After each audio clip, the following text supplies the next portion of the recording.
Many people considered history as boring factual subject. But one thing I can assure you, after watching the video and this book, your perception is going to change. And this book is Ancient and Medieval Indian History by Poonam Dalal Dhaiya, specifically written for UPSC Civil Service examinations. हम बात करें content की तो total 16 chapters आपको इस book के अंदर देखने को मिल जाते हैं। देखिए दोस्तों, मेन एग्जामिनेशन में एंशिएंट और मेडिवल इंडियन हिस्ट्री की इतनी सिग्निफिकेंस नहीं है, तो ऐसे में आपको इस टॉपिक को केवल प्रीलिम्स के लिए ही कवर करना है। आज की ये वीडियो देखने के बाद आप जान जाओगे कि क्या वन सिंगल बुक काफ़ी है इन दोनों टॉपिक्स को कवर करने के लिए।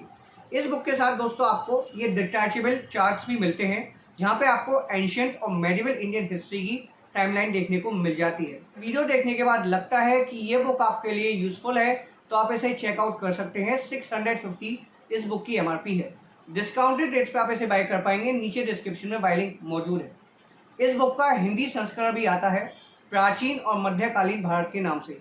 आप उस बुक को खरीद सकते हैं अगर आप हिंदी भाषा में सिविल सर्विस परीक्षा की तैयारी कर रहे हैं तो दोस्तों बिना देर किए चलते हैं बुक की तरफ, देखते हैं बुक के कंटेंट को और डिसाइड करते हैं कि ये बुक हमको कितनी मदद पहुंचा सकती है अगर हम एक यूपीएससी एस्पिरेंट हैं। So let's get started without any further delay.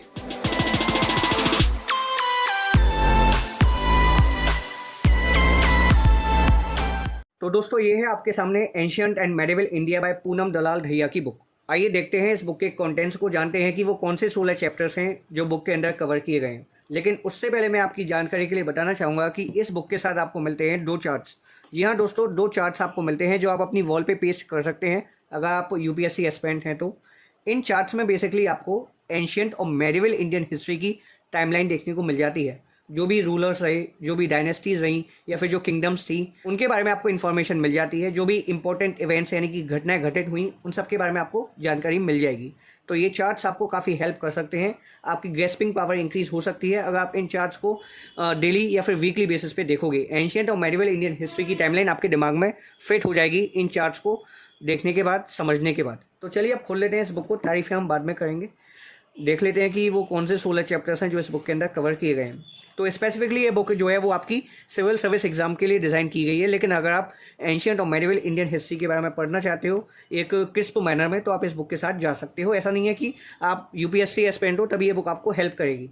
तो ये है आपका कंटेंट। सबसे पहला चैप्टर रहता है इसमें प्री हिस्टोरिक इंडिया, सेकेंड है हड़प्पन सिविलाइजेशन, थर्ड है वैदिक एज, फोर्थ है Mahajanapadas of the Indo Gangetic plain, 5th chapter है बुद्धिज्म एंड जैनिज्म, 6th है द मौर्यन एम्पायर, 7th है political and cultural developments during circa 200 BCE to 300 CE।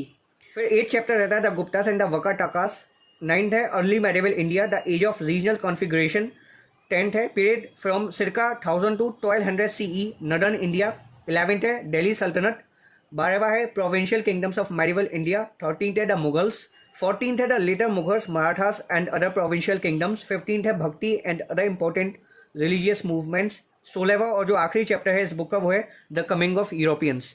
तो हम देख लेते हैं पहले चैप्टर को, जिससे कि हम आइडिया लगा पाएँ कि बुक का कंटेंट कैसा रहता है। तो ये चैप्टर 1 है prehistoric India. Bicolour edition है। कहने का मतलब ये है कि ब्लैक और पिंक के शेड में इस बुक को प्रिंट किया गया है।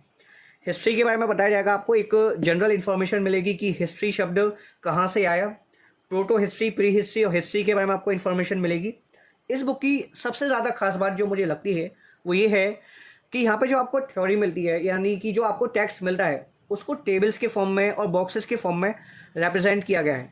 इससे होता क्या है कि आप काफ़ी ज़्यादा फेमिलियर होते चलते हो जैसे जैसे आप टेक्स्ट को पढ़ते हो, और जब किसी भी चीज़ में फेमिलियरिटी आती है तो वो चीज़ आपको याद होने लगती है। तो इस बुक की सबसे ज़्यादा खास बात मुझे लगती है प्रेजेंटेशन। बॉक्सेस और टेबल्स का यूज़ किया जाना टेक्स्ट को प्रेजेंट करने के लिए। बीच बीच में आपको फिगर्स देखने को मिल जाती हैं, जैसे कि आप यहाँ पे देख सकते हैं। ये आपके पैलियोलिथिक टूल्स हैं जो पैलियोलिथिक मैन यूज़ करते थे।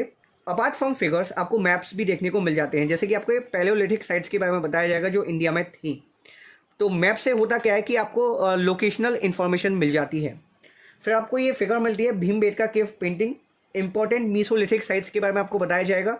इस बुक को मैं इसलिए पसंद करता हूँ क्योंकि इस बुक को सभी तरह के स्टूडेंट्स के लिए बनाया गया है। ऐसा नहीं है कि अगर आपकी इंग्लिश में प्रोफिशिएंसी अच्छी है तभी आप इस बुक के साथ पढ़ाई कर पाओगे, इस बुक को समझ पाओगे। लैंग्वेज को ईजी रखने की पूरी कोशिश की गई है। और चैप्टर की थ्योरी ओवर होने के बाद आपको मिलते हैं questions from last year prelims and mains. इस चैप्टर से केवल मेंस में क्वेश्चन बना था, वो भी 2015 में, जो आपको यहाँ पे देखने को मिल जाएगा। फिर आपके प्रैक्टिस क्वेश्चन है प्रीलिम्स के लिए, जो प्रीलिम्स में बन सकते हैं। तो चैप्टर की थ्योरी के बाद जो आपको क्वेश्चंस मिलते हैं, इनसे आप अपनी प्रैक्टिस कर सकते हो, खुद से ही एवेल्युएट कर सकते हो कि चैप्टर को आपने कितने अच्छे से समझा है, कितने अच्छे से पढ़ा है। अगर बात की जाए पहले चैप्टर की, तो आपको यहाँ पे 24 क्वेश्चंस देखने को मिल जाते हैं विद आंसर कीज, और लास्ट में आपको एक प्रैक्टिस क्वेश्चंस मिलेंगे मेंस के लिए। ये आपका सेकंड चैप्टर स्टार्ट हो जाता है Harappan civilisation, Bronze Age, circa 2600 से 1900 BC। हड़प्पन सिविलाइजेशन या फिर हम कह सकते हैं इंडस वैली सिविलाइजेशन, इसके बारे में आपको कंप्लीट इन्फॉर्मेशन मिल जाएगी इस चैप्टर में। ये आपको एक फिगर मिलती है, stone scriptures of bearded man. तो बीच बीच में आपको फिगर्स मिलती रहेंगी ताकि आपको बोरिंगनेस महसूस ना हो। और जैसा कि मैंने आपको बताया, टेक्स्ट को बॉक्सेस और टेबल्स के फॉर्म में प्रेजेंट किया है, जिससे कि आप फेमिलियर होते चले जाओ टेक्स्ट के साथ और इवेंचुअली आपको इंटरेस्ट आने लगे। और जब आपको इंटरेस्ट आएगा तो ऑब्वियसली आप चीज़ों को याद भी रखोगे और चीज़ें आपको क्लियर होंगी बेटर वे में। तो इस बुक की सबसे ज़्यादा खास बात रहती है इस बुक की प्रेजेंटेशन। और चैप्टर के एंड में आपको क्वेश्चंस तो मिल ही जाते हैं, जो सोने पे सुहागा है, एक डिस्टिंग्विशिंग फीचर है। क्योंकि आप देखो, जो टेक्स्ट बुक्स रहती हैं सिविल सर्विस एग्जामिनेशन के लिए, ज़्यादातर टेक्स्ट बुक्स में क्वेश्चंस नहीं मिलते। आपका थर्ड चैप्टर है द वैदिक एज, ऋग वैदिक एंड लेटर वैदिक। तो कंप्लीट इन्फॉर्मेशन आपको मिल जाएगी वेदास के बारे में। बॉक्सेस और टेबल्स के फॉर्म में इन्फॉर्मेशन आपको मिल जाती है, और आपको फुट नोट्स भी मिल जाते हैं, ताकि आप अगर तहकीकात करना चाहते हो किसी भी टॉपिक की तो वो आप करें, आप फ्री हैं। ऐसा नहीं है कि आपने बस ये पढ़ लिया हो गया काम। और देखिए दोस्तों, अगर बात की जाए कि ये बुक सफिशिएंट है या नहीं, तो मेरा मानना है कि ये बुक ठीक है। मैं ये भी नहीं कह सकता कि इस बुक को पढ़ने के बाद आपकी प्रिपरेशन हो गई, क्योंकि कुछ स्टूडेंट्स जो हैं वो आर शर्मा से पढ़ते हैं और सतीश चंद्रा से पढ़ते हैं एंशिएंट और मेडिवल इंडियन हिस्ट्री को। तो ऑब्वियसली वो आपसे थोड़ा ज़्यादा जानते होंगे, क्योंकि उन्होंने थोड़ी डेप्थ में पढ़ाई की है। लेकिन अगर आप रैशनली देखो तो यूपीएससी प्रीलिम्स में ही एंशिएंट और मेडिवल इंडियन हिस्ट्री से क्वेश्चंस बनते हैं, और वहाँ पर भी मॉडर्न इंडियन हिस्ट्री इन दोनों टॉपिक्स को ओवरटेक कर देती है। तो ऑब्वियसली हिस्ट्री के पोर्शन में मॉडर्न इंडियन हिस्ट्री और इंडियन नेशनल मूवमेंट की ज़्यादा सिग्निफिकेंस है as comparison to ancient and medieval one. तो आप इस बुक के साथ पढ़ाई कर सकते हो। यहाँ पे आपको उतनी इन्फॉर्मेशन मिल जाएगी जो आपके लिए रेलिवेंट है। बाकी आपके पास समय है, आप कोई कसर नहीं छोड़ना चाहते, तो ऑब्वियसली आर एस शर्मा हुई और आपकी सतीश चंद्रा हुई मेडिवल इंडियन हिस्ट्री के लिए, वो आपके लिए अच्छी हैं। लेकिन आप चाहते हो कि कम समय में आप इन दोनों टॉपिक्स को खत्म कर लो और अच्छे से कवर अप भी कर लो, तो पूनम दलाल भैया की बुक काफ़ी अच्छी है। तो ये आपका सबसे पहला चैप्टर है मेडिवल इंडियन हिस्ट्री का, द गुप्तास एंड वकाटाकास। तो गुप्तास और वकाटाकास के बारे में आपको इन्फॉर्मेशन मिल जाएगी, जो भी रूलर्स रहे गुप्ता एम्पायर के, गुप्ता डायनेस्टी के, उनके बारे में आपको जानकारी मिलने वाली है। आपको स्क्रिप्चर्स के बारे में बताया जाएगा। ये फिगर आप देख सकते हैं, gold dinner of Chandragupta second. ये आपको एक टेबल देखने को मिल जाती है, जहाँ पे आपको नवरत्न के बारे में बताया जाएगा। फिर गुप्तास का डिक्लाइन कैसे हुआ वो आपको पता चलेगा। तो मेडिवल इंडियन हिस्ट्री का भी पोर्शन काफ़ी अच्छे से कवर किया गया है। ये 10 चैप्टर है इस बुक का, period from circa 1000 to 1200 CE। Northern India पे फोकस किया गया है इस चैप्टर में। ये इमेज काफ़ी ज़्यादा डिसेंट है, जो कि है आपकी विश्वनाथ टेम्पल की। फाइनल चैप्टर है द कमिंग ऑफ यूरोपियंस। तो बुक का कंटेंट काफ़ी ज़्यादा शानदार है, बहुत अच्छे तरीके से इस बुक को प्रिपेयर किया गया है। कंटेंट का प्रेजेंटेशन सबसे बेस्ट लगा मुझे इस बुक का। आप इस बुक के साथ जा सकते हैं, डेफिनेटली आपको ये बुक हेल्प करेगी और काफ़ी कम समय में आप एंशिएंट और मेडिवल इंडियन हिस्ट्री के पोर्शन को कवर कर पाओगे। बुक मेरी तरफ से रिकमेंडेड है, आप इस बुक को बाय कर सकते हैं। नीचे डिस्क्रिप्शन में आपको बाय लिंक मिल जाएगी।